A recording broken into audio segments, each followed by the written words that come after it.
Adventures of Sam Spade, Detective.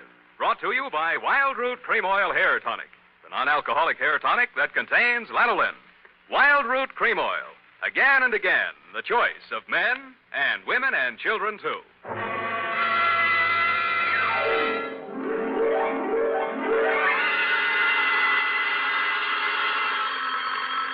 Sam Spade Detective Agency. Me, sweetheart. Oh, Sam! It must be telepathy. I was just thinking of you.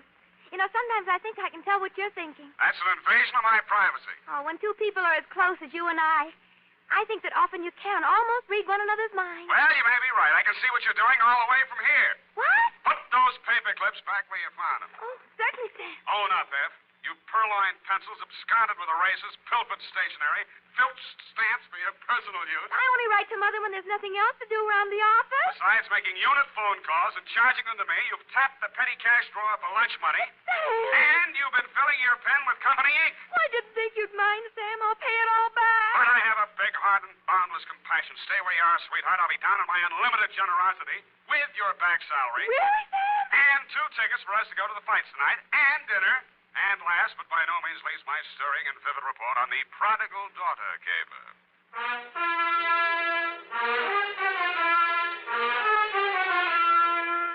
Dashiell Hammett, America's leading detective fiction writer and creator of Sam Spade, the hard-boiled private eye, and William Spear, radio's outstanding producer-director of mystery and crime drama, join their talents to make your hair stand on end with the adventures of Sam Spade. Presented by the makers of Wild Root Cream Oil for the hair. Here's a smart resolution to make. First day back on the job after your summer vacation. From now on, every single day, I'm going to pay special attention to the way I look. I'm going to use Wild Root Cream Oil Hair Tonic.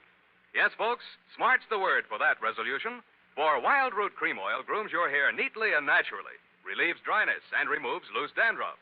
It helps give you that successful look that's so important to getting ahead. So, if you've never tried Wild Root Cream Oil, get the 25-cent get-acquainted bottle. Wild Root Cream Oil Hair Tonic. Again and again, the choice of men and women and children, too. And now, with Howard Duff starring as Spade, Wild Root brings to the air the greatest private detective of them all in the adventures of Sam Spade.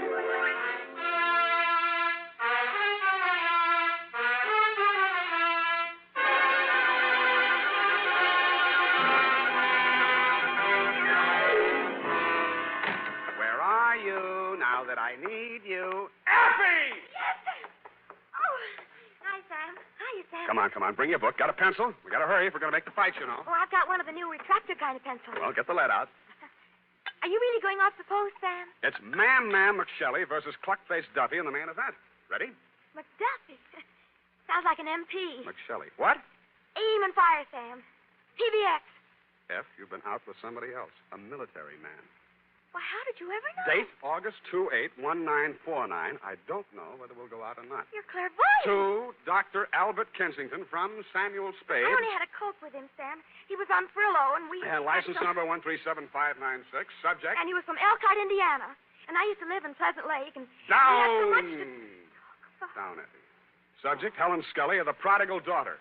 A Coke yet. Dear Doctor, everyone in San Francisco knows the castle-type hill house that Caspar Scully lived in, even if they didn't know him. When I got there was an all-black 49 convertible in the driveway, and slightly smaller, same color, a Russian wolfhound wearing a spiked collar and expression to match. He broke his chain when he saw me and ran in the back of the house. That should have told me something, but I plunged the doorbell and was admitted by a butler named Stanley, who left me standing in a draft in the library looking at a cold television set. I pulled up my coat collar, took a plant in front of the fireplace, and lit a cigarette. Pretty soon, things started. A blonde girl in a yellow suit was having a one-sided argument with a gray-haired man in a gray suit. Nobody paid any attention to me. That stuff about how you forbid it and it can't go on. Well, let me tell you, it can go on just as long as I want it to. And there's nothing you can do about it, so don't, whatever you do, try to interfere. Oh, stop it. That hurt look again. I've seen it too often, and I'm sick of it. You hear me? I'm sick of it.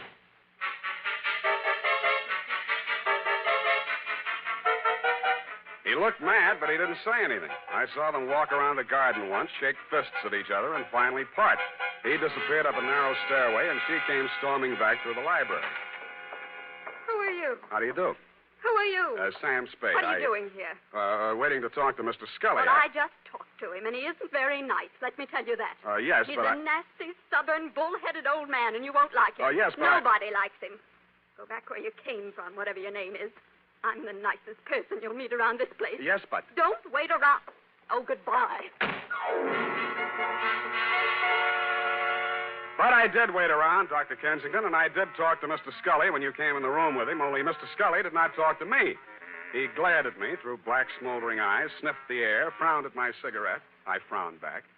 Mr. Spade, I'm Dr. Kensington. I wrote you the letter. This is Mr. Scully. Oh, please, this cigarette. Mr. Scully suffered a severe accident many years ago that affected his throat and his respiratory tract. He smoked. Oh, of course, I understand, Doctor. Sorry, Mr. Scully, I did... Yes, thank you, Spade. This is not generally known, but the unfortunate accident in the chemical plant also robbed Mr. Scully of his vocal power. I see. Yes, the modern doctor, the physician of today, is a far cry from the general practitioner of yesteryear. Today, we must know the mind, the psychological quirks, well, he must follow through completely on a case. He is sometimes, as I am today, a confidant, an executive officer for his patient. He is a friend, to say the least, eh? Oh, yes, to say the least. Eh? Oh, of course, Mr. Scully, to the point, of course. Sit down, Spade. Oh, thanks. Now then, Mr. Scully, as you well know, and the world knows, has made several fortunes in his lifetime. And he didn't accomplish this by allowing people to run roughshod over him. But, Mr. Scully, I'm just backgrounding Mr. Spade. Please be patient. Mr. Scully intends leaving his daughter Helen his entire fortune. A great deal of money, to say the least. Say the least. But Helen doesn't care about the money. She's foolish, young, headstrong, and impetuous. Huh? I heard her arguing with Mr. Scully a bit. Now, Mr. Scully. We'll straighten all this out. Mr. Spade will help us. Well, then, Spade, you have half the problem right there. She is a headstrong, impetuous girl. And lately she's done several things to displease her father. Right, Mr. Scully? You see, Mr. Spade. Well, I gathered that much, but what kind of things? Helen's been singing in a cheap nightclub called the Blue Goose. What? Oh, it's very embarrassing. Low class, eh? Yes. There's a man named Torpy. He owns the club. A man named Chick Torpy? Ah, you know of him? I've heard of him. Contrary to all her father's wishes, Helen insists on seeing this man Torpy. How old is she? Well, that's beside the point, Mr. Spade. But a sordid affair now might rob her of a future of wealth and security. Mr. Scully's at the point of exasperation. He might well change his will over this matter. Correct, Mr. Scully? At best, this is an embarrassing situation, and most indiscreet of Helen to have brought it about. So, I'm supposed to go talk to Chick Torpy, is that it? In a word, yes. Well, you sound rather reluctant, Mr. Spade. Chick Torpy's a little too old for the Boy Scouts. Well, we want you to see him. Find out how much you'll take to stop seeing Helen. Tell me, what happens if Torpy isn't for sale? Oh, everyone has a price, Mr. Spade. Matter of character. You get paid for work like this, that's your price. Yeah, that reminds me. 50 a day and expenses. 5 days guarantee, to say the least. Of course, to say the least. And, Mr. Scully, I happen to have a standard client's contract with me here. If you'll just sign on both pages, I'm sure that... Never mind, Spade, not now. Mr. Scully will mail it to you later on today.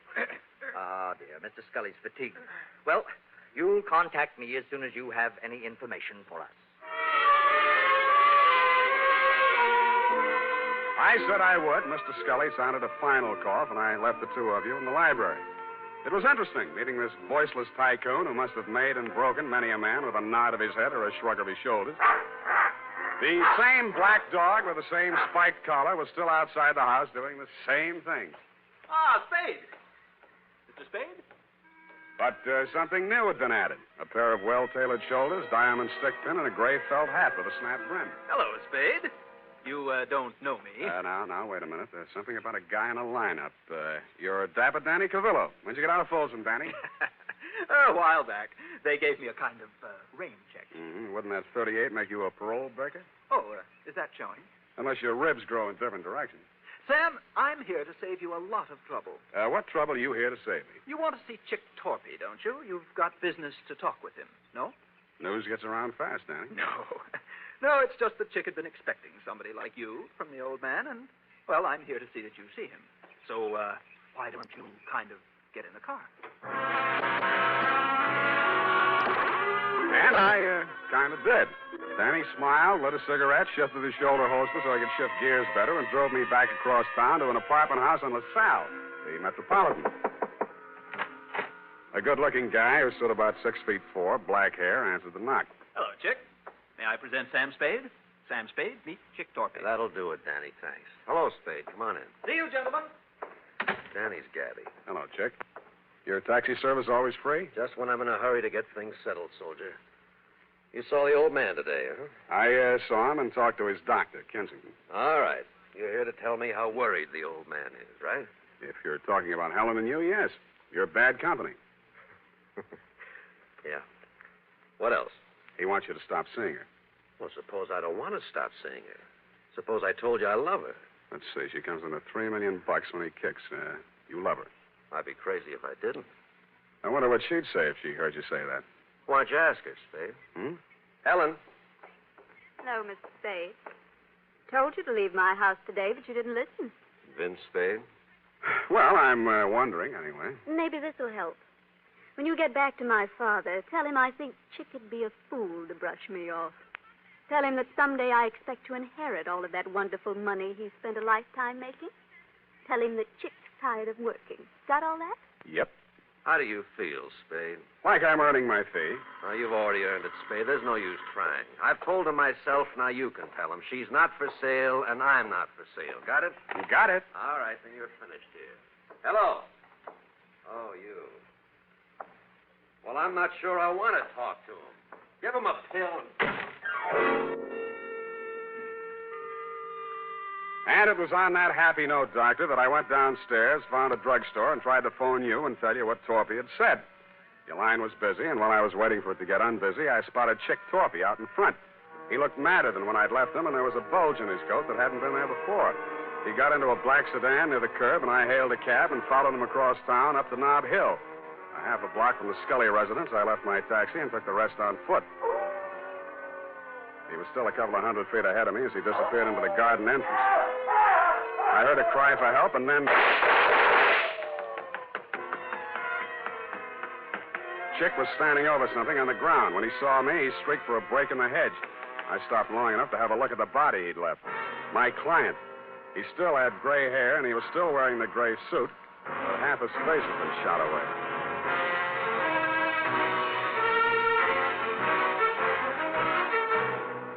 The makers of Wild Root Cream Oil are presenting the weekly Sunday adventure of Dashiell Hammett's famous private detective, Sam Spade.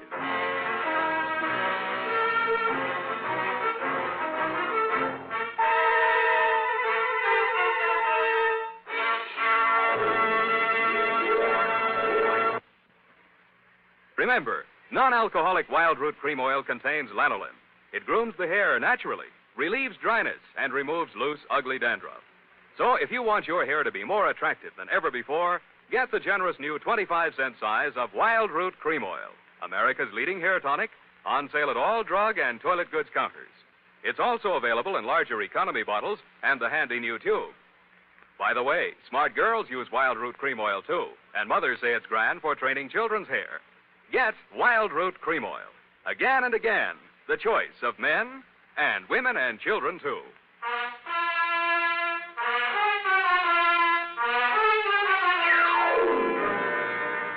And now, back to the Prodigal Daughter caper. Tonight's adventure with Sam Spade.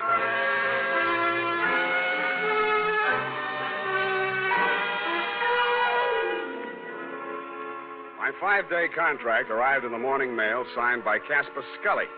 The headlines were no surprise. Chick Torpy sought in shooting of multimillionaire. Item: ballistics matched up slugs taken from body with weapon owned and licensed to one Chick Torpy. And item: because of a city ordinance regarding disposition, the body of Caspar Scully, found off the immediate premises of his home, had been removed to the city morgue and would remain there until claimed by nearest of kin.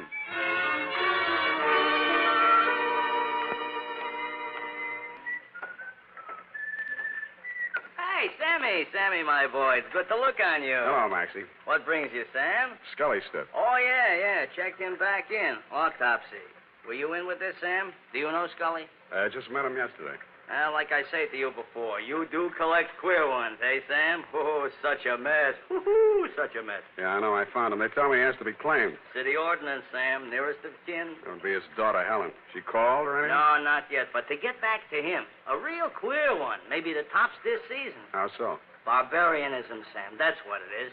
The world is moving backwards. You can get deader than dead. Huh? You'd think the slugs in his chest would be enough, but no. 4 also in the head, too. Kill him twice. Say it again, Maxie. You mean that... Twice, Sammy. In the chest, maybe 20 to 30 hours ago. In the head, maybe 12 hours later. You see what I mean? I saw what he meant. I didn't like what I saw, but things did begin to make some sense. From the morgue, I phoned the Chronicle office, confirmed that Scully did suffer from a throat ailment, was publicity shy, was never interviewed or photographed for that reason. I asked them if they had a specimen of his handwriting by any chance, and they did. I had it sent to me by special messenger, and the signature, compared to the one of my 5-day contract with Mr. Scully, made interesting reading. But what was even more interesting was a DOA Maxie was ushering in. As I was saying, Sam, it's awful the way these homicides are turning up nowadays. In gray suits, it's fashionable now. Hey. What's the matter, Sam? You know him? Yeah, I know him. What's it say? The toe tag says unidentified, accidental drowning. Found off Pier 14, time 8:15 this a.m. Accidental drowning. You don't think so? Why do you think he's dead? I think he's dead because he didn't cough when the doctor asked him to. I left Maxie to his newest customer and looked up the police officer who had found the unidentified man. All they had on him was New York clothing labels and a silver identification bracelet with name Julio engraved on it between 2 small indentations of the comedy tragedy drama masks. It wasn't much, but it took me to a theater on Post Street featuring a special company of Spanish actors on tour. I am the manager of the company. What is it, please? I'm sorry to trouble you. I'm trying to locate a certain man. I have good reason to believe he's with your company. We are a small group. His name, please? One name might be Julio. Oh, Julio de Vaca. He's... Gray-haired, medium build? You are from the police? No. If you are looking for Julio de Vaca, why are you not from the police? 2 days ago, Julio, who does not speak any English, is asked of all things to appear on the television program. Mm-hmm. He reads his lines. I am proud. But yesterday morning, a man on the telephone, they speak, and Julio goes out with no word. I, too, am looking for him. He missed his performance the afternoon. I see. He drinks too much sometimes, I know, and he missed the evening. Where he is, this I do not know. But if you find him... I have found him. You have found? Does he have a wife? I am the Senora de Vaca. What is it, senor? What has happened to my husband? You'd better get your coat, Mrs. Sederbacher.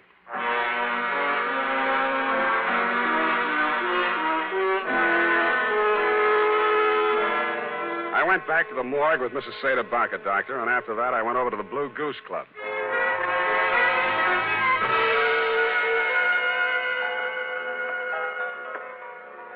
How are you, Spade?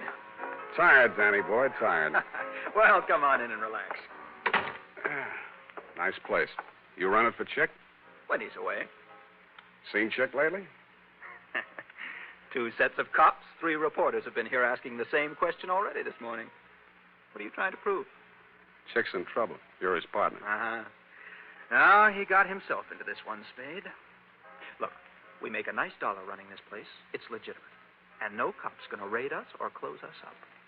Chick started fooling around with that Scully woman. And I told him just once. It's dynamite, I said. You know how the old man is. Let bygones be bygones.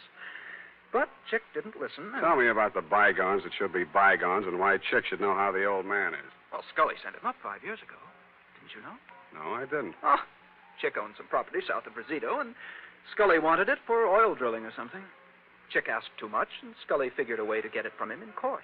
Had it condemned or something. Mm. Well, Chick got kind of sore. He met the old man on the street one day, and, well, they convicted Chick of attempted murder. 2.5 years. And Chick looked up Scully's daughter when he got out of prison and started making love to her to get even. Why, yes, Spade, that's just the way it started. Only Chick was the sucker after all. He really went for the creature.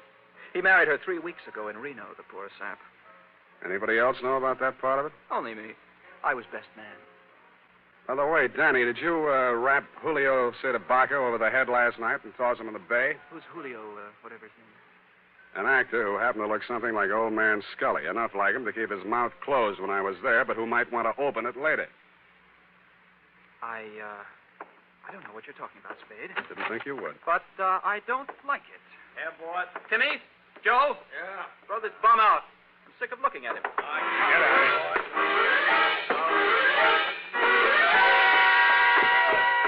And they did. It was 2 against 1, and I'd been up late the night before. I was doing very well, though, until somebody stooped to a form of subterfuge I have long since grown to hate. I was born on 2 swarthy shoulders out of the club and into the open air. I was on a balcony, and a good stiff sea breeze was blowing. I didn't enjoy it long. 1, 2, 3. Here!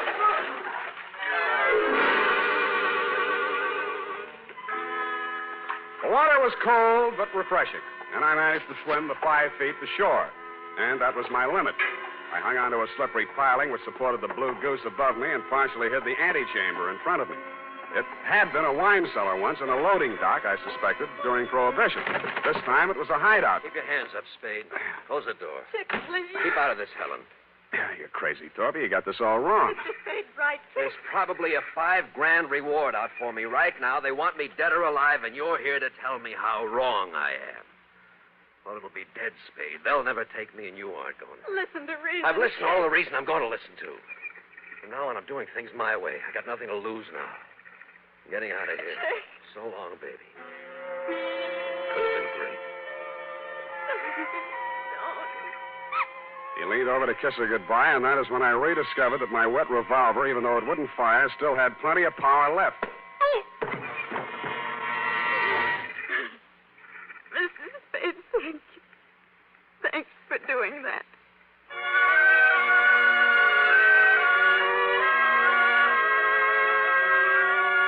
As you know, Doctor, I turned Chick Torpy over to the police along with Danny Cavillo and took Helen Scully home. She ran upstairs with many tears, and I met you in the library. You seemed relieved when you heard that Torpy had been apprehended. However, I had some other questions to ask. You answered. All right, Spade, all right. I suppose it'll all come out anyway. 2 nights ago, Chick Torpy came to the house to have it out with Mr. Scully. He told him about their marriage. There was an argument. I was the only one in the house. I heard shots, ran in the room, and found Mr. Scully dead. The marriage certificate was in his hand. I knew this would involve Helen, and so I did what I did. Oh, it was a nightmare. I hid the body, hoping to find a way, perhaps a death certificate on accidental shooting or something. In other words, you were helping Torpy get away with murder. Yes, but I was thinking only of Helen. Her father did love her. But you'd already sent a letter to me. You knew I'd be here the next morning. You'd seen an actor on a television program. He resembled Scully. You hired him for a job. You told Helen that Chick had killed her father and told her what kind of acting she had to do. Oh, it was crude, perhaps, but I didn't want you to become suspicious when a death report did show up. I intended to hire you and fire you. Only it didn't work out. I followed Torpy here and found the body. Oh, I've been such a fool, Spade. Helping a man get away with murder, I want to confess it all. I suppose this will make me an accessory to murder. Not exactly. You mean there's a way out? There's a way out, and you were going to take it. What? I was over to your apartment before I came here. You're all moved out. The doorman tells me your luggage has been at the station all morning. What'd you do? Came here to rifle the safe? No, see, here, Spade. Stop it. You were waiting around to see if they took Torpy dead or alive. Dead, he couldn't talk, and you'd be okay. Alive, you're ready to blow town. You bumped Scully. No. Get back there. Then you did your best to hang it on a Chick. Helen thought he really did it and played along with you. You're not an accessory to murder. You're a murderer on a double count. That actor was knocked on the head before he drowned. Oh, just a minute, Spade. This can be fixed if you... Shut up!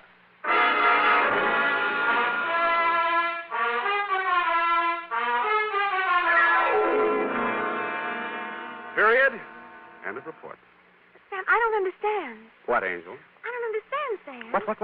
Well, you say you turned Chick Torpy over to the police, yet Dr. Kensington was the murderer. A formality, F. He will be released and cleared in short order. Anything else? Well, yes. What about Danny Cavillo? An innocent bystander. But he had you beat up and knocked on the head. And he has already made amends with those tickets for the fights. But... No more questions, F. Type this up and I'll give you the happy ending.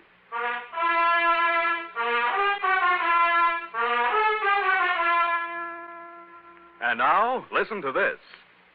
School days will soon be here, mothers.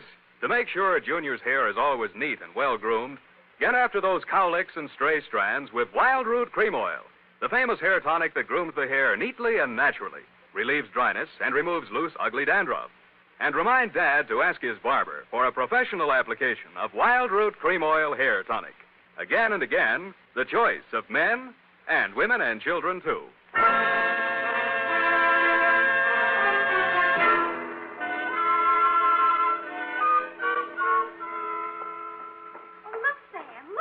What is it? Look, Sam, look.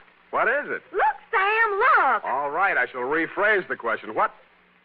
Oh, I see. You mean the magazine look, huh? They said an advance copy. It's not even out till next Tuesday. What's it doing here? Oh, look at them. See these? Who? Who are these people here? That's Sam Spade. What? On the radio. You know, Howard Duff. He plays you on the radio. Howard Duff.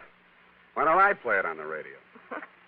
You're not the type, I guess. Yeah, look here. Sam Spade dictating to Effie. Hey, she's not bad, you know. Not bad. Oh, really? Rather actressy, I thought. What is it? Levine Tuttle. Levine. The name is so actressy. As Bill Spear, Spade producer, gives final instructions. Look at him. He has 9 o'clock shadow. Well, come on. Let's get out of here. Go to the fights. Oh, Sam. Hmm? Then I can't say it. Say what? Well, if you're taking me to the fights, I can't very well leave and say goodnight, Sam, can I? Well, you can try. It's expected, you know. All right. Good night, Sam. Grins. Good night, sweetheart.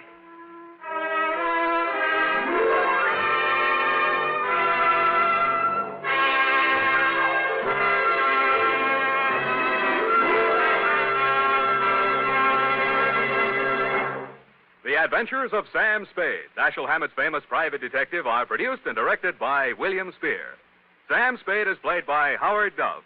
Lorene Tuttle is Effie.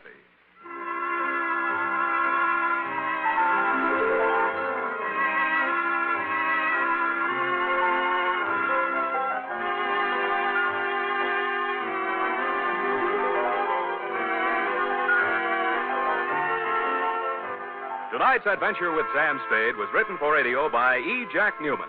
Musical direction by Lud Gluskin, with score composed by Pierre and Renee Garrigang. Join us again next Sunday when author Dashiell Hammett and producer William Spear join forces for another adventure with Sam Spade. Brought to you by Wild Root Cream Oil. Again and again, the choice of men and women and children, too. This is Dick Joy reminding you to get Wild Root Cream Oil, Charlie. It keeps her hair in trim. You see, it's non-alcoholic, Charlie. It's made with soothing lanolin. You better get Wild Root Cream Oil, Charlie. Start using it today. You'll find that you will have a tough time, Charlie. Keeping all the gals away. Hiya, Charlie. Get Wild Root right away.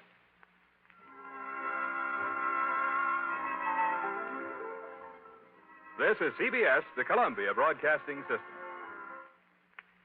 Stay tuned for Life with Luigi on WCBS AM and FM, New York. Thank